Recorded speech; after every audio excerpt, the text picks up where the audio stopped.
So, Jerrod Carmichael is upset with Dave Chappelle.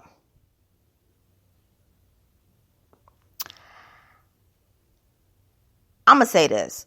Jerrod, people just found out she was gay about 3 months ago. And shout out to all the people that listened to that commentary that I posted around that time. I got 3.8K views on that. I really appreciate it. Yeah. So anyway, Jerrod, don't do this to Dave Chappelle. Don't come at him like that, because he's a legend.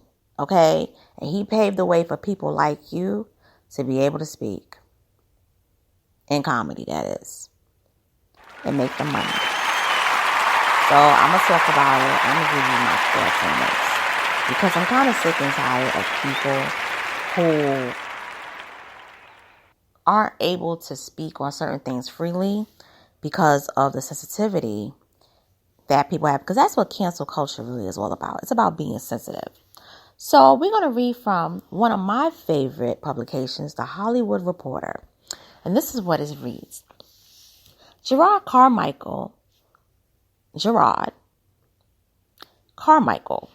on Dave Chappelle's anti-trans comedy and cancel culture comments. It's an odd hill to die on. Chapelle, do you know what comes up when you Google your name, bro? That's the legacy. Your legacy is a bunch of opinions on trans shit, Carmichael reflected. Jerrod Carmichael is offering his thoughts on comedians amid perceived cancel culture, in particular Dave Chappelle. In a GQ magazine profile, Carmichael reflected on a text message he received from his 15-year-old niece after he came out to his family. He then publicly identified as gay during his HBO special with Daniel, released in April. The comedian noted that after speaking to his family about his orientation, older relatives had trouble just acknowledging the one part that you need acknowledged. While his niece sent him a text that read, "I see you, I hear you. I love this generation," Carmichael said. "I actually fuck with them. And fuck all those comedians that are going so hard against them." Carmichael went on to discuss comedians and cancel culture at large, at one point naming fellow stand-up Chapelle specifically. Chapelle has faced criticism for his repeated comments about the transgender community in various stand-up sets and specials. His most recent 2021 Netflix special, The Closer, included content that was called out for being harmful and offensive to the transgender community.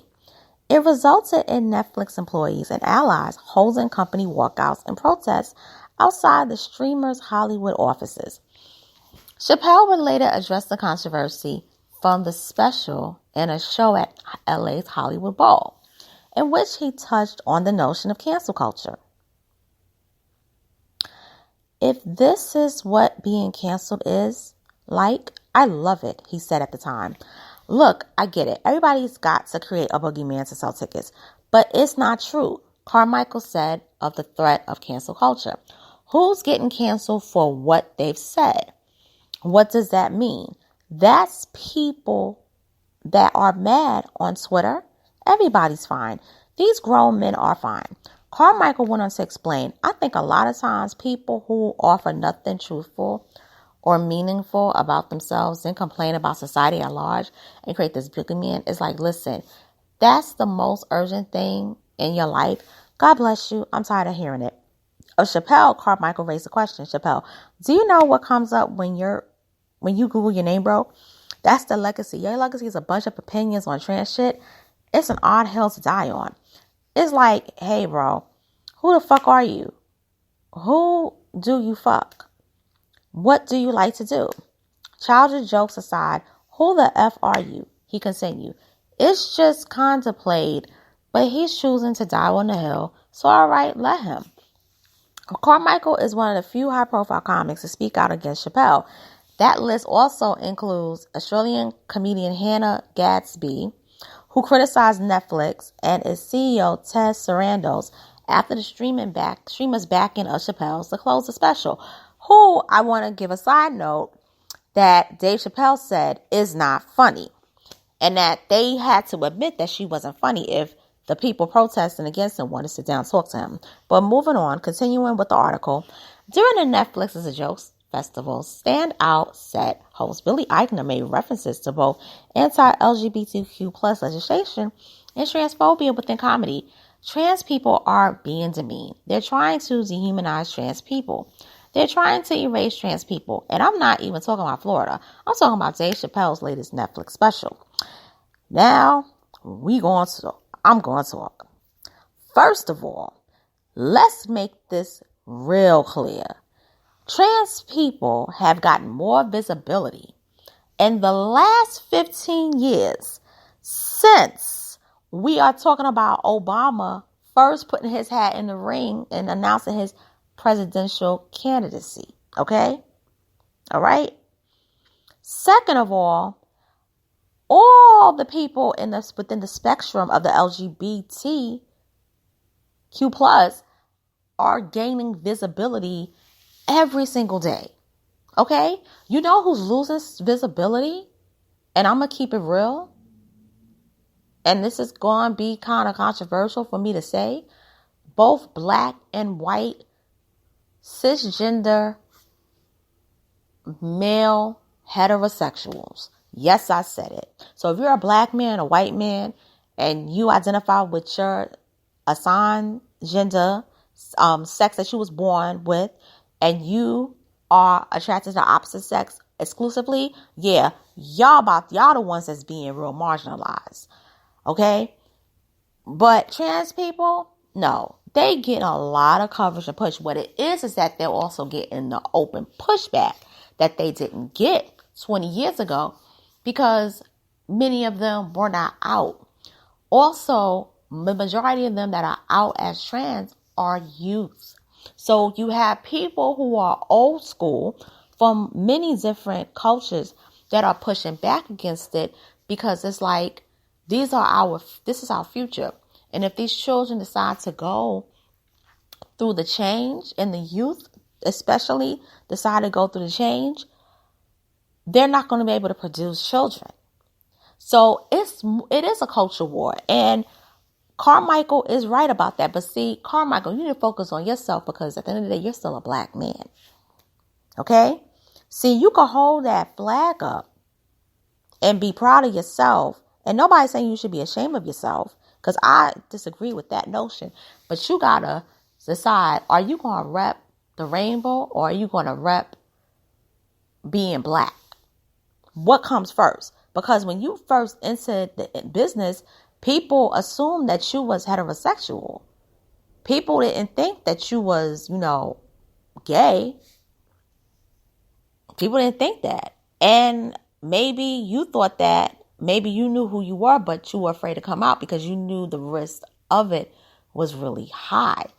But here's my problem with Jerrod Carmichael.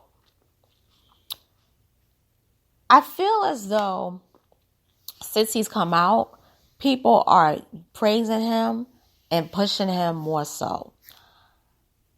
I saw the Nathaniel special and I did a review on it. And I gotta say, it was pretty good.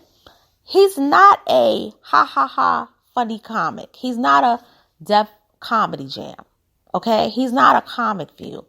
His audience are mostly white. Okay? If he was coming out on Def Comedy Jam 1992, he would have got roasted. I'm going to be honest. That's why he said he loved this generation. Because this generation, they're just open because they were born in the 2000s during a time when everything was about to be pretty much, or if so, already desensitized because post 9/11, people saw the towers fall on TV, or if they were really there. I know people were actually there. So the world was basically desensitized. So there wasn't really a lot of stuff that was being provocative. So those children that saw that, they grew up and they're adults now. So this is nothing to them because they saw people jumping out of windows. They saw people dying in front of them or on TV. So that's the reason why this generation is very accepting a lot of people because it's like, listen, something after that, all that other stuff, most people are not going to think about it. But the old school heads are still traditional. They're like, no, we ain't going to accept this. We rocking with Dave Chappelle. Matter of fact, Dave Chappelle has even more fans since he said what he said. It's actually helped his career. But what I'm mad about Jerrod Carmichael is that guy who tried to kill him. You need to go after him. Don't go after Dave Chappelle. Dave Chappelle was just speaking how he felt. Go after him and find out how could a person who brought a knife that looked like a gun to Hollywood Bowl, how was he able to get in when many people who was at those shows said you can't even get by security. You had to give up your phone. They checked you for all sorts of stuff. Somebody brought him in there. And I'm going to say, Dave Chappelle, please be careful with your security. Because somebody in that security helped to set you up. But, Jerrod Carmichael, my advice to you is don't be a token for the LGBTQ+. That's all. And with that being said, I'm signing off. Thank you for listening to my commentary. I'm about to go outside. And happy Juneteenth weekend. And also, I'm going to do lives when I come back later on. So I should start doing that around like 3 o'clock. All right, later.